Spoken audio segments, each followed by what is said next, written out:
بہت سارے لوگ ایک بات کرتے ہیں کہ عادتیں نہیں بدلی جاتی یار، کوشش کرتا ہوں لیکن میری عادت نہیں تبدیل ہوتی۔ میں آپ کو ایک رائے دینے لگا ہوں، مشورہ دینے لگا ہوں، میں آپ سے یہ عرض کرنے لگا ہوں کہ موقع آیا ہے رمضان شریف کا۔ رمضان میں نا بندہ روٹین میں اپنی عادتیں بدلتا ہے۔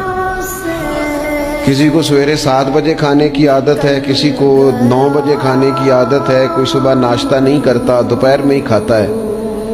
لیکن رمضان آیا تو عادت بدل گئی، 7 بجے والا بھی نہیں کھا رہا، 9 بجے والا بھی نہیں کھا رہا، دوپہر والا بھی نہیں کھا رہا، سارے سحری میں کھا رہا ہے۔ عادت بدل گئی، بالکل طبیعت بدل گئی، روٹین چینج ہو گئی۔ کوئی اٹھ رہا تھا صبح فجر میں، اللہ کی توفیق سے اللہ تعالیٰ معاف فرمائے تو کچھ ایسے بھی تھے جو 9-10 بجے اٹھ رہے تھے، کچھ الحمدللہ فجر پڑھ کے چلو کسی وجہ سے پھر سو گئے، 10-11 بجے اٹھ رہے تھے، روٹین بدلی ہوئی تھی۔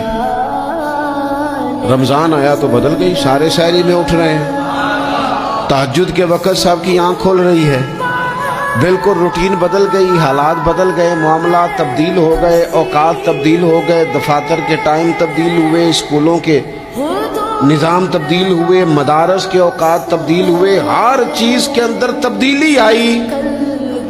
معنی کیا ہے کہ اللہ نے تمہیں موقع دیا ہے کہ عادتیں بدلی جا سکتی ہیں، اپنے آپ کو تبدیل کیا جا سکتا ہے، لائف سٹائل کو چینج کیا جا سکتا ہے۔ یہ موقع آیا ہے، ایک مہینہ ہے پورا، 2-3 دن 4 دن آپ کی روٹین بگڑ جائے نا سونے کی، یعنی روٹین سے ہٹ کے آپ سونا جاگنا شروع کر دیں تو پھر وہی روٹین بن جاتی ہے، پھر اسی ترتیب سے انسان سارے کام کرتا ہے۔ تو رمضان میں روٹین چینج ہوگی، سارے تہجد میں اور سحری میں اٹھیں گے، تو اللہ کرے نا یہ روٹین قائم رہے۔